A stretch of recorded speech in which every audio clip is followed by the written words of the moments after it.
What does that mean, 0.7? Is that good or bad? What is the positivity rate across the country? What do we compare 0.7 to? What's the national positivity rate right now, do you think? Guess. What do you say?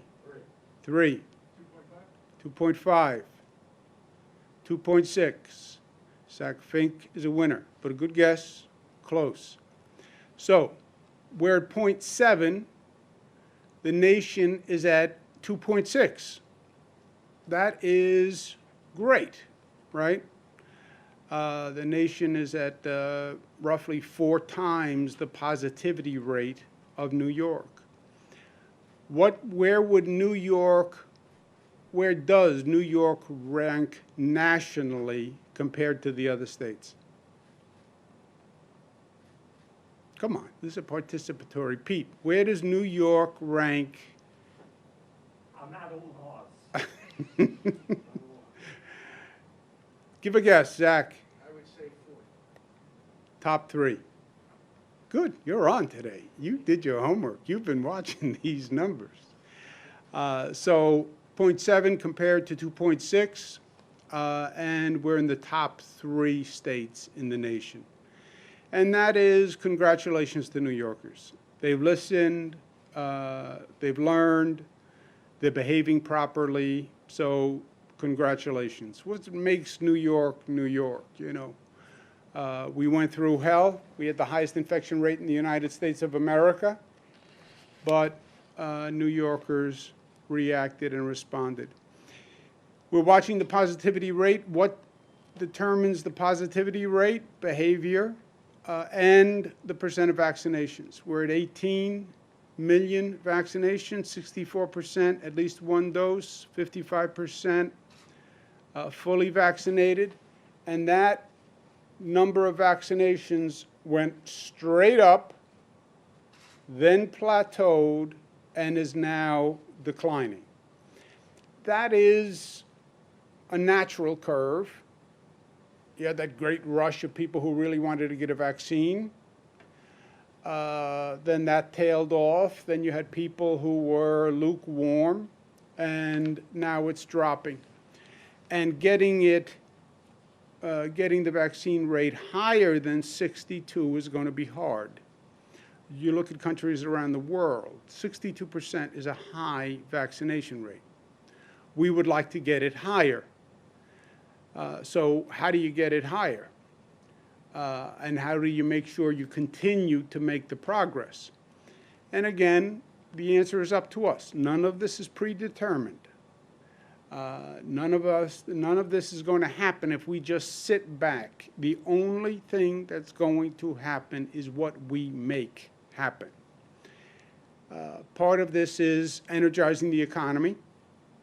How do you jumpstart the economy? How do you restart the economy? Government has a role. New York State government is the most aggressive in the nation in starting a stimulus development program, right?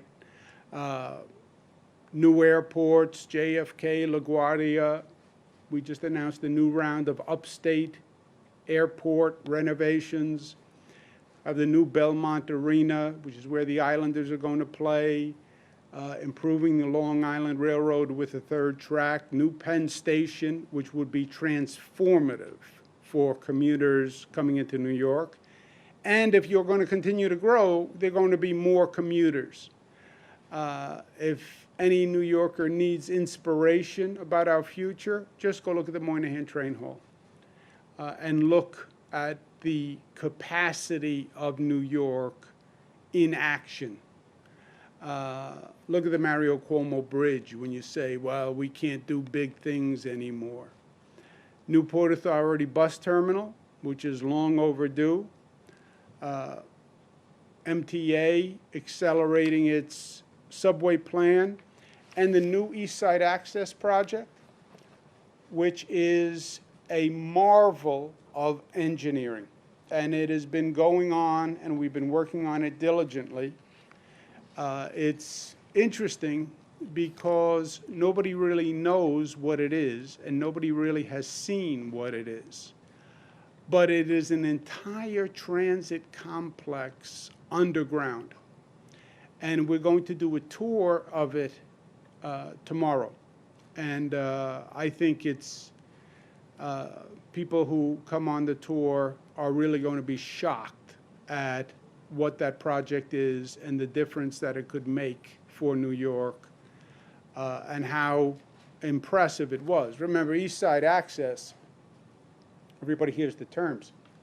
It's bringing trains from Queens into Grand Central, and then accelerating transportation from the Long Island Railroad into the east side of Manhattan and then to the west side of Manhattan. But it's a phenomenal engineering feat. It's not finished. We've been accelerating the timeline, but it is at a point now where you can actually get a feel for what it's all about, and it really is going to be exciting and extraordinary. Remember when we opened up the 2nd Avenue subway up to 96th Street and people were like blown away? This is that on steroids. So the state is doing everything we can in terms of macroeconomic development. Is that going to turn around the economy? It's going to help.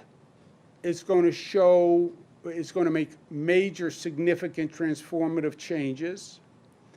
It's going to show optimism. It's going to show potential.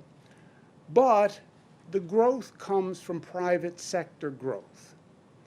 And you have a private sector that has been all but paralyzed through COVID and badly damaged through COVID. So how do you start that private sector economy up and running?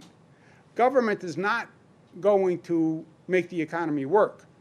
We can stimulate it, but it's going to be the private sector. It's going to be those individual businesses, individual real estate projects. And to stimulate those projects, we have $800 million in small business grants and $2.7 billion in emergency rental assistance. This is going to affect literally hundreds of thousands of businesses. For the Business Relief Program, 330,000 eligible small business grants. For the Tenant Relief Program, 200,000 lower-income households and landlords. What is this designed to do? Get money to small business, let them reopen, let them hire, get money into low-income tenants who've been struggling, let them pay their rent so the landlords are financially stable. The landlords can start to improve properties once again. Small business owners can start to improve their business once again. That's the real economic engine in New York. So we're going at it top down and bottom up. Top down is major infrastructure, transportation improvements that can dramatically transform the economic dynamic of the city and the state. That's the big state projects, East Side Access, new airports. Bottom up, get money into all those small businesses, get money into those small landlords so they can start to renovate and they can start to recuperate. Now, the applications for the business program open June 10th. The applications for the rental program open on June 1. They are on a first-come, first-served basis. So they start June 1, June 10th. That's a week, 2 weeks away. People should prepare their applications now because it is first-come, first-served. If you don't send in an application, then don't complain if the application isn't granted.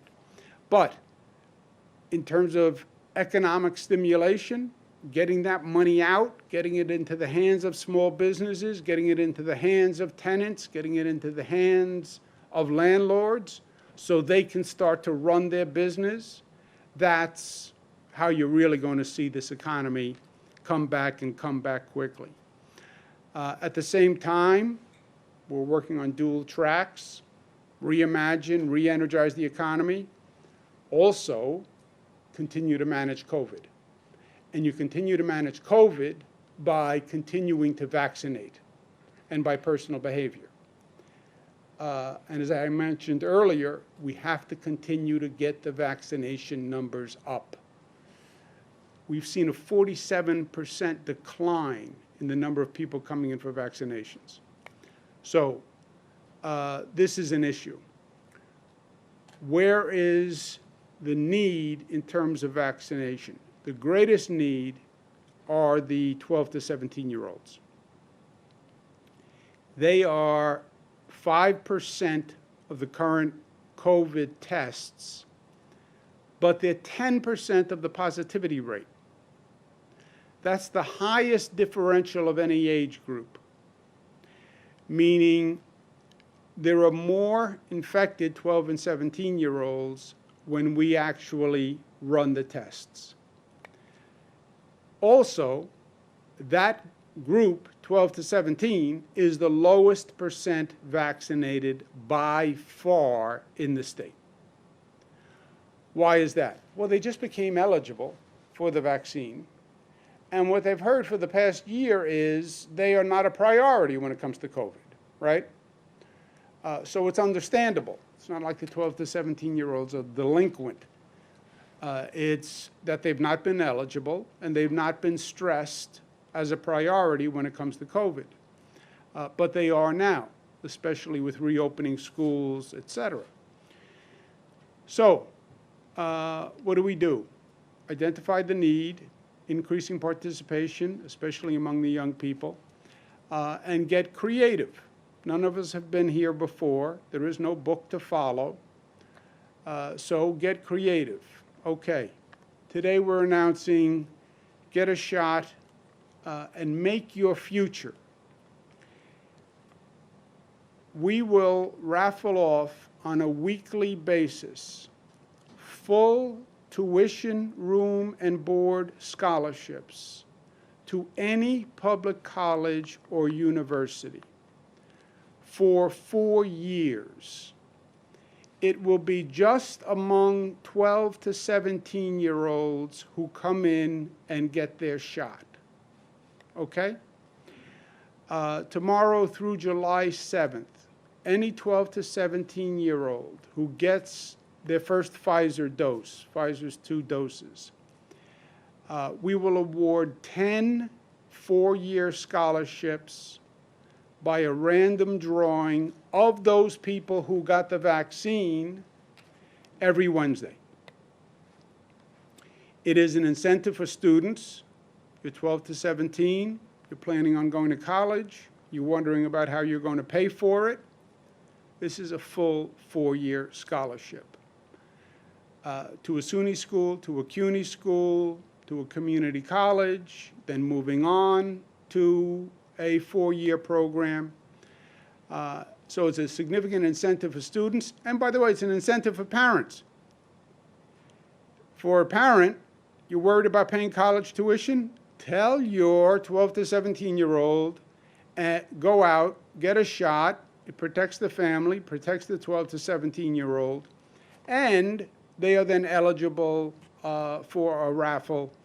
And again, it's going to be among a small population, so your odds are good because it's only the population that has been vaccinated. Once you get your vaccine, you go to a website, you input your information. We'll do a random drawing every Wednesday from that universe. People who received the vaccine earlier have a greater chance to win because they are eligible for every drawing every week, okay? It's not just those people who get it that week. Once you get the vaccine, you go into the pool. But if you get the vaccine earlier, you'll have more chances to win. because you'll be in the first week pool, the second week pool, the third week pool, fourth week pool, et cetera. So get the vaccine and get it early. It makes total sense. It's free. It's available. There's no appointments. It's smart. And you also have a chance to win a full scholarship. But we have to do it because what we do is going to decide the path ahead. It's time to get on with life. It's time to rejoin society. It's time to see family. It's time to see senior citizens. It's time to start human contact, social contact. And it's our opportunity to make this state better than ever before. This is not about reopening. All these states and countries talk about reopening. We don't want to reopen. We don't want to go back to where we were the day before COVID. It's been over a year. We want to be better than we were the day before COVID. And that's our goal. Last point to remember. First, congratulations to the Islanders. They could clinch the round tonight at the Coliseum. All venues have the option of going to 100% capacity for fully vaccinated people. Some venues, and we authorized, you can be 50% vaccinated, 50% unvaccinated. But that limits the capacity of the venue.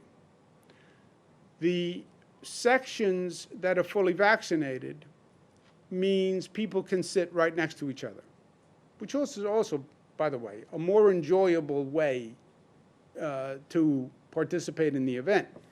You go with your buddies, your family, to see a ball game, you want to sit next to your family. That happens in a vaccinated section. The unvaccinated section has a seat or two empty in between people. So it limits the capacity of the venue. We've authorized 50-50. But the venue can choose to go to 100% vaccinated. If you're operating an arena, a stadium, a theater, concert venue, you can go to 100% capacity, only vaccinated people. That's what Radio City Music Hall did. That's what Mr. James Dolan did. You can go to Radio City Music Hall. You must be vaccinated. You must show your card when you come in or your Empire Pass.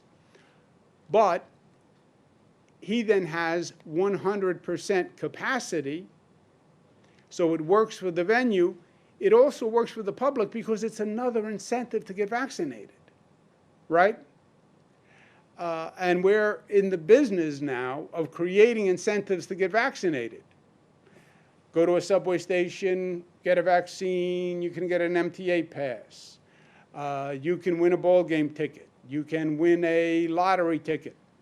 Young people, you can win a scholarship. You want a better chance to get a ticket? Islanders are sold out today. You want a better chance to get a ticket? Having a vaccine allows you to participate in those venues that go to 100% fully vaccinated. From a public interest point of view, it works because it's another incentive for you to get the vaccine, so you can participate in those activities. It's a win-win, and New Yorkers are winners, so I encourage everyone to do it.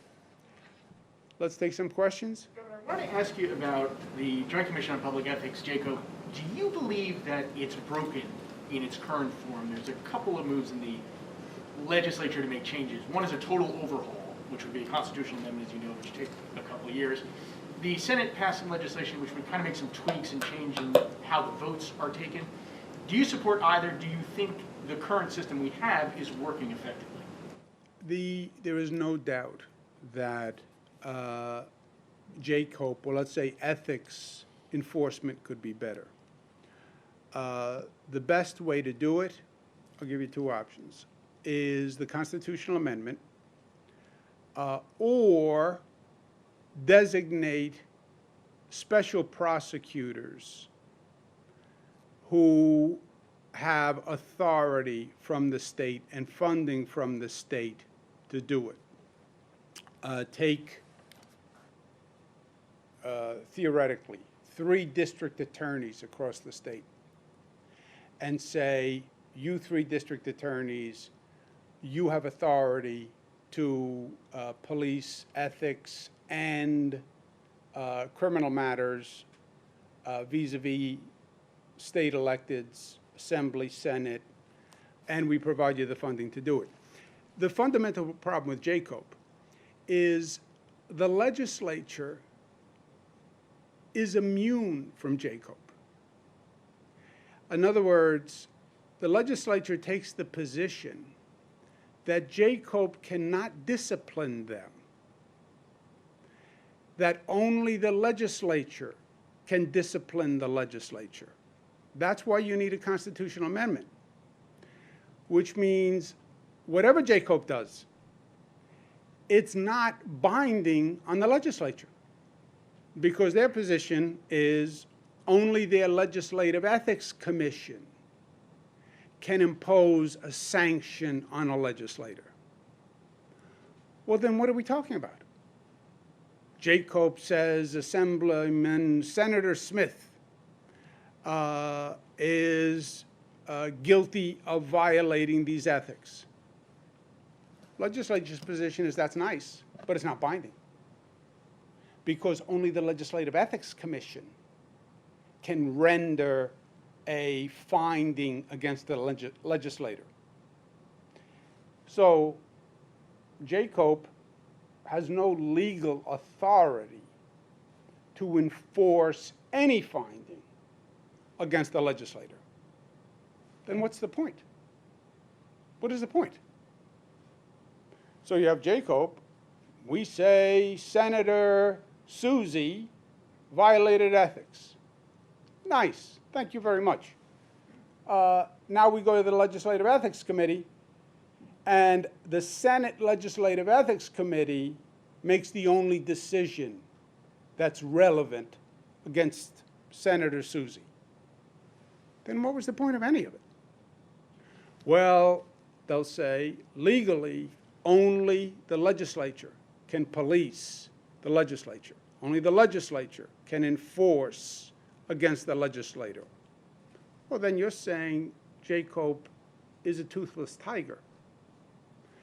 That's the reason you need a constitutional amendment, because otherwise their position is JCOPE is meaningless. We do not accept JCOPE's jurisdiction over the legislature.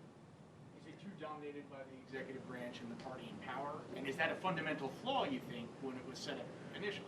The fundamental flaw is a constitutional barrier, because the fundamental flaw is it can't enforce anything. It's non-binding. It's essentially advisory. If the legislature takes the position that its findings are not binding because there is no outside agency that has any authority for any sanction, so it's meaningless. It's meaningless. Now, the Constitution says only the legislature, and I'm going to ask Beth to clarify the language in legalese. The Constitution says only the legislature can discipline a legislator. Okay, we'll change the Constitution. I don't know that the legislature couldn't agree voluntarily to say, even though the Constitution says the legislature doesn't have to accept, we will accept a finding of JCOPE, and we will honor that finding. They have not said that.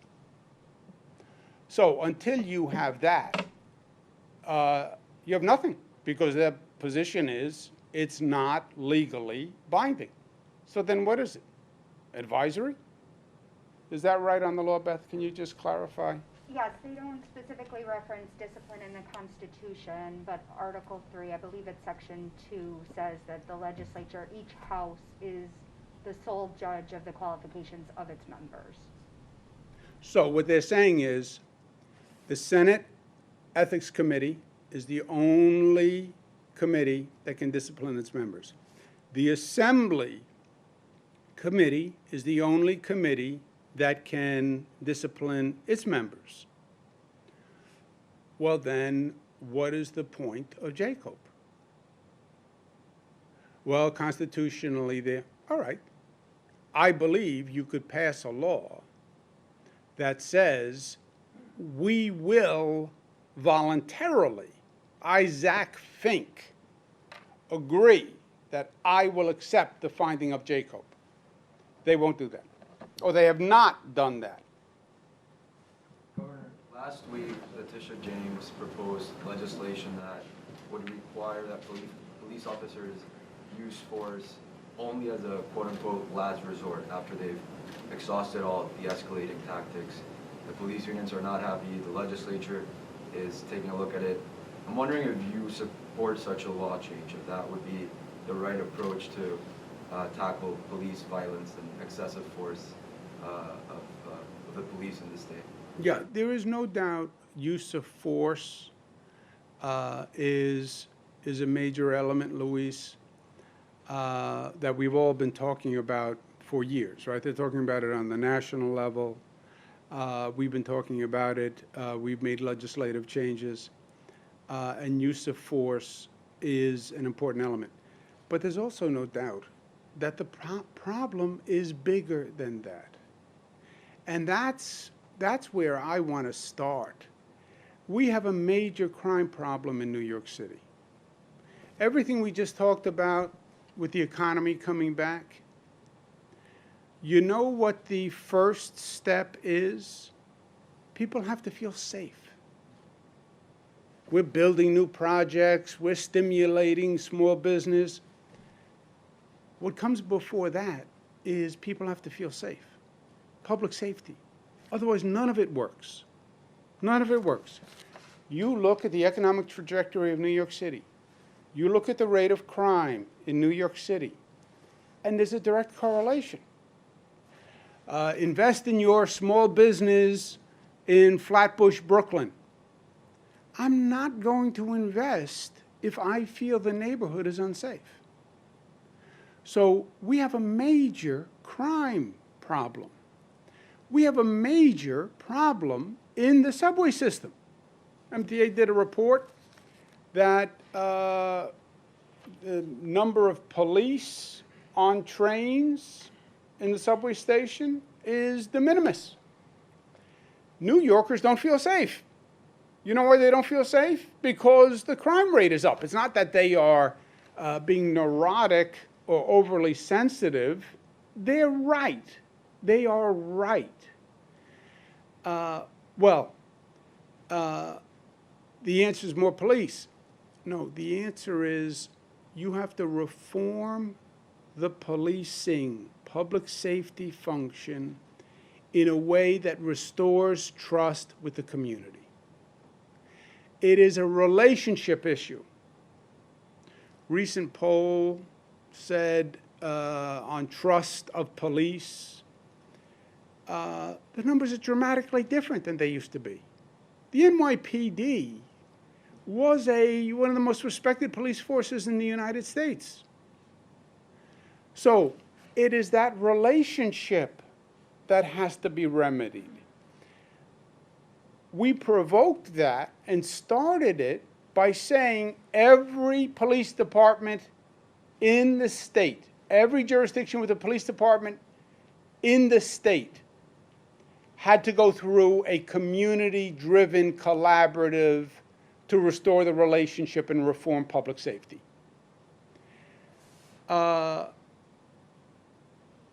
99% of the jurisdictions did it. New York City did it.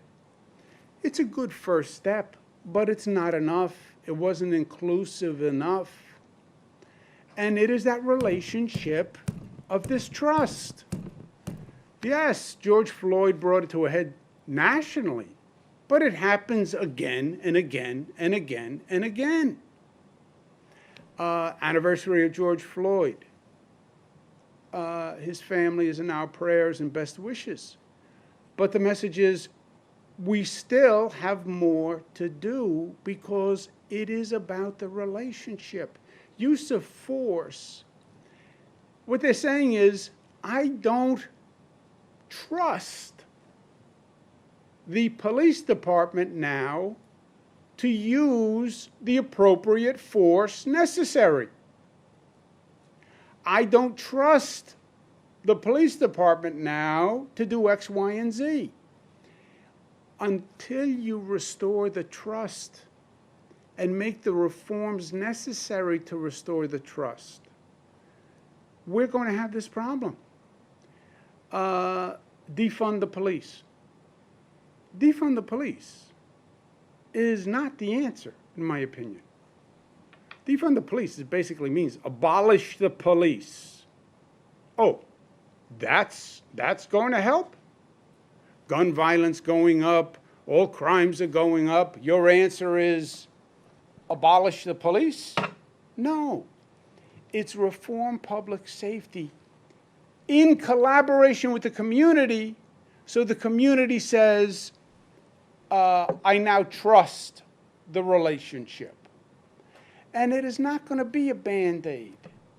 It has to be a real discussion. Now, we basically mandated local governments go through it. You had a lot of creative ideas that came out of local governments. Why send a police officer to a mental health issue? Why send a police officer to a domestic violence dispute? Why not have specially trained people for domestic violence? Some governments, some communities say, we want to be on the panel that hires police. We want to do the interview process so that we know this is a police department that represents us.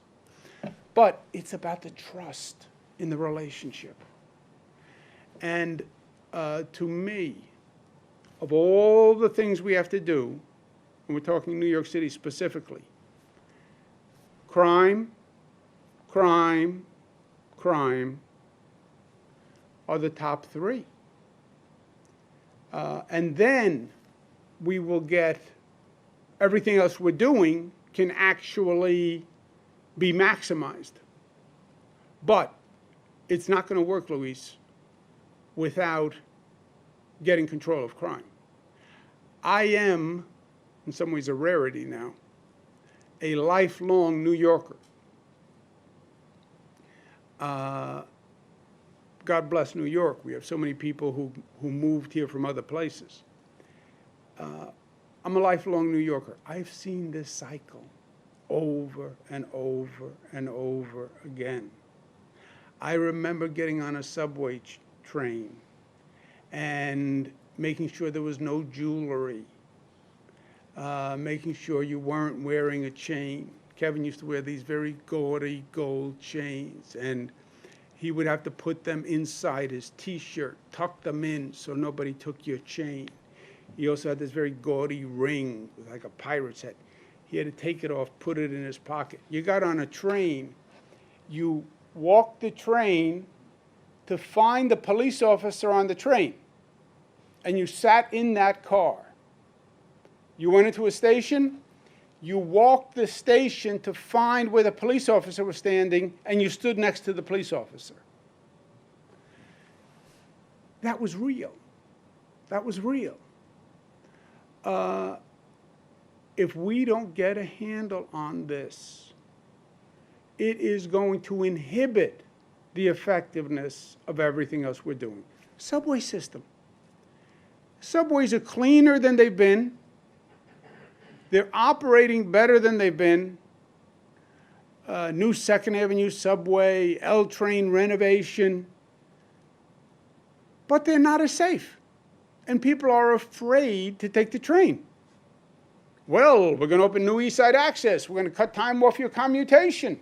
It doesn't matter if I'm afraid to get on the train. going back to the original question, do you support making force a quote-unquote last resort as the right approach as New Jersey has done, or do you think that'll limit the police's ability? I'm talking to the legislature about use of force proposals. Use of force, there's no doubt, has been a central topic of discussion for the past multiple years, but certainly over the past year, right? That is the issue that was raised by George Floyd. That's the issue in the Rochester case, the Prude case, and other cases, the use of force. And it is something that I believe should be addressed. But I don't want people to say, oh, if we did this, that will solve the problem, because the problem is deeper. Governor, you've heard a lot of criticism of your administration and yourself from, how the policy handling the nursing homes during the pandemic, your staff's interactions, allegedly bullying other politicians, alleged inappropriate interactions with women, and large numbers of staff members leaving their jobs under you in the executive chamber. What changes have you made on how you conduct yourself, or behind the scenes, or how your staff conducts itself behind the scenes? Yeah, well, people have criticisms. Yeah. And take every criticism seriously and evaluate every criticism. Now, some criticisms are politically motivated. Some are philosophically motivated. I'm a progressive Democrat. Some conservative Republicans find that objectionable.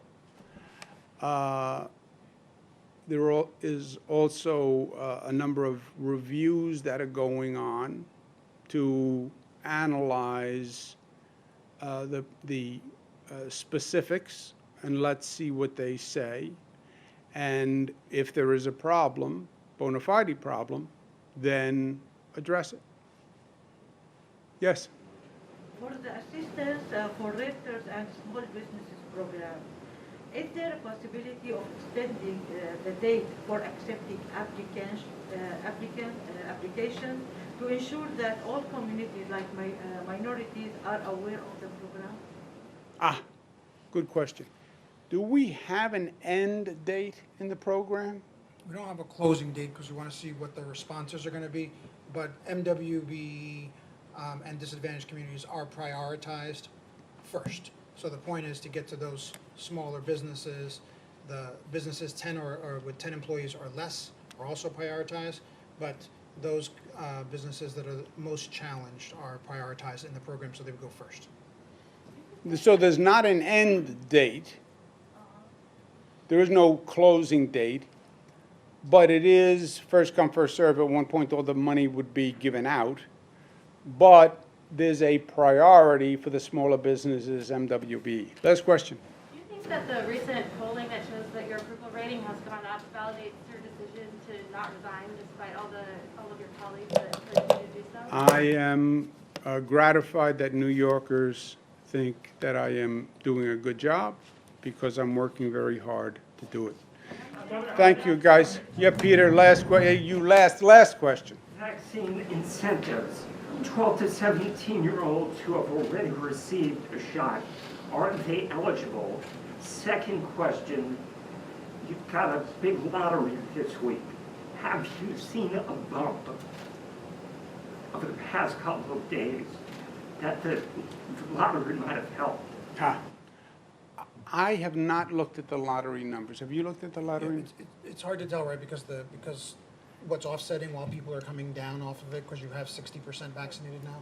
So Yeah, we have to take a closer look because you have to distinguish, Pete, what is the normal increase because you have a big pot versus what was caused by the inoculations, the free tickets off the vaccination.